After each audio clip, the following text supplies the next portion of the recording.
You found it. Your home for the best content on your favorite team, the Fighting Tigers of LSU. Do us a favor, subscribe to the channel, leave your comments below, and be sure to smash that like button.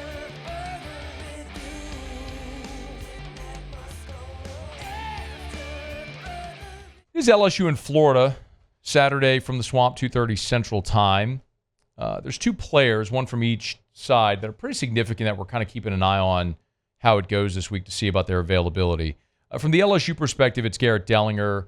We know the LSU senior left guard who's played in 41 games with 30 career starts, was injured against Texas A&M, replaced by Paul Mabenga. Mabenga started the game against Alabama. Brian Kelly did confirm before the Bama game that Dellinger had the tightrope procedure. Remember, Tua had that back before LSU played Bama in the 2019 season. Here was an update on Garrett Dellinger for Brian Kelly on Monday. Garrett will go out and run today, and we'll get a better sense of where he's at after today's workout. So, short and sweet, but the next time we hear from Brian Kelly will be Wednesday morning on the SEC Coaches Teleconference, and no doubt he'll offer an update, and we'll have an injury report, so we'll know if Dellinger is able to go. One of the things that is worth mentioning with offensive linemen as opposed to skill guys, in particular, guys like receivers and running backs that have to plant and cut. I've never had the tightrope procedure. I'm not going to pretend to know all the particulars therein. However, one thing I do know about playing on the interior of the line is you can tape that thing up heavily and immobilize your ankle, and you can be effective. Whereas as a receiver or running back, where you have to stop and change directions and plant and cut, it's much more challenging. So all that to say, I don't know how far along Dellinger is, but it is certainly plausible and likely to assume that a lineman would be back before a skill guy. So we'll wait for an update there. It is worth mentioning that Paul Mabenga didn't have a great day against Alabama. Brian Kelly was asked on Monday about Mabenga's day against Alabama. Here's what the coach said. I thought Paul did some good things. He moves his feet very well.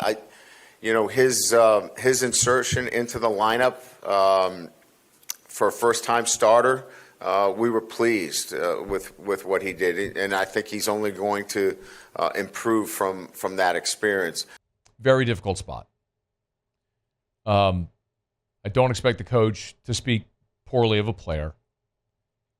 However, if you go look at Pro Football Focus, and again, I always say it with PFF, it is a metric. It's not the metric. Paul Mabenga was your lowest graded player on the team coming out of that game. And that's not a great surprise. It's a second-year guy making his first start in that environment. Unenviable. Mabenga's pass protection grade was a 27. His run grade was a 40. And his overall grade was a 42.1. He was the lowest graded player on the team. So look, somebody's got to be the lowest graded. But I think certainly on the left side, a lot of the issues you had started with the absence of Garrett Dellinger, who's your most experienced offensive lineman, and at this point in the season had been your highest graded offensive lineman, even higher graded than Will Campbell. We could also point to the fumble where, look, that was an instance where DJ Chester was coming inside to his left toward Mabenga and completely ignored the blitzing linebacker from Alabama. That's on Chester. But if Dellinger is there, is Dellinger pushing Chester back to the right? Is Chester not worrying about helping on the left? It's what ifs, it's hypotheticals, who knows? But yeah, Dellinger not being there is a significant downgrade. It's not a knock on Mabenga. He's a young player who's going to grow and get better. But it's a big loss for LSU. Now, here's the good news. You're playing Florida, who is the worst defense on every level that you will have faced all year. Florida is 100th in the country in total defense. They are 90th in pass defense. They are 93rd in rush defense. They are 89th in scoring defense. As far as sacks, they're 54th. TFLs, they're 78th. It's a bad football team. They're 4-5 right now. credit them for playing well and getting those wins against State and UCF and Kentucky, but my goodness, they were outclassed against Miami and Texas A&M. They played a close game against Tennessee. I mean, to their credit, they played a close game on the road against Tennessee, and at a neutral site against Georgia, they were tied in the fourth quarter with about 5 minutes to go. So they've played hard, but it's also worth looking and saying, man, they lost to Georgia. They went and got blown out at Texas 49-17. Now here comes LSU. Then they got to play Ole Miss before they go to Florida State. It might get worse for Florida before it gets better. Like, there's an opportunity for LSU offensively, if you protect the football, to make some hay against this defense. And then the other component is DJ Lagway. So Lagway, of course, is the freshman 5-star, the number 1 quarterback in the country for the class of 2024. When Graham Mertz was injured, out for the season, Lagway replaced him. Lagway had played some early in this season already. Lagway went down against Georgia with a hamstring injury, so severe that he was carted off. He couldn't even get up and walk off the field. He was carted off the field. Did not play in the game against Texas, but Billy Napier was asked for an update on DJ Lagway. He gave this update on Monday. Well, the good thing is we worked him out this morning, and we felt good about what we saw. So now does that mean he's 100%? I don't necessarily. Soft tissue is a very subjective injury. I think it's day to day, but we do anticipate him practicing today. Okay, that was Monday. So wait and get an update on Wednesday morning on the teleconference on Lagway from Napier. But I'd submit this as well. So the Stadium and Gale podcast with Dan Thompson, Nick De La Torre, and Corey Knowles had DJ Lagway's mother and his agent on the show. Her name is Nikita Lagway, and they asked about DJ Lagway's status. Remember, he didn't play against Texas, but he dressed.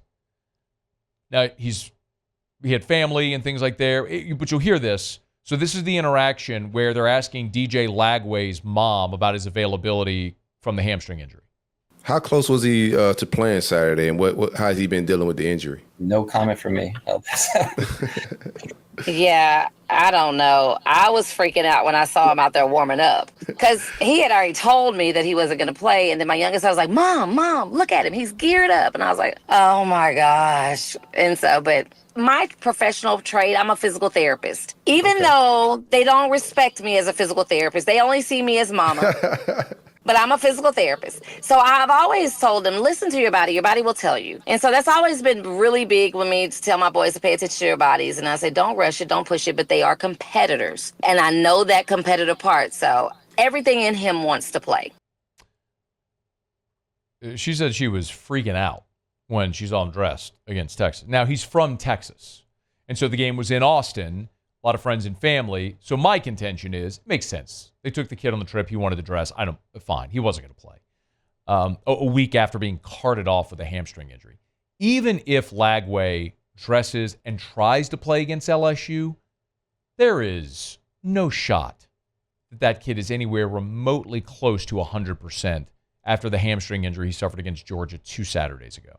I mean, 14 days from being carted off, you're going to tell me he's going to go play against LSU? I mean, I don't want anybody to be injured. I'm just thinking realistically here. When you think with Florida, just the rushing numbers to begin with for Lagway, his best game was against Kentucky. He ran 9 times for 46 yards. Like, he can run, and Napier's offense, he wants a dual threat quarterback, but here's Lagway's rushing totals. 4 for 20, 5 for 16, 4 for -20, 3 for 22, 3 for 11, 5 for 1, 9 for 46, and then against Georgia, 4 for 18 before the injury. So he hasn't been dynamic to begin with, and that's before he had this hamstring injury. So if Lagway can't go, you'll face Aiden Werner, the third-string quarterback, who's the transfer from Yale, I think. He's a Ivy League guy. And God bless. He went out there against Texas and was 12 of 25 for $132, no touchdowns, 2 picks.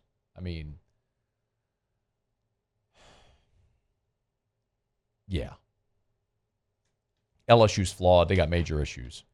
But if you're going to face Aiden Warner, the number 3 quarterback from Florida, who's not a runner, kind of plays into what LSU does very well. See how they handle Connor Webb. We'll keep you updated as the week goes along. Hey, thanks so much for watching. Please leave your comments. I love to interact. And be sure to hit the red subscribe button below.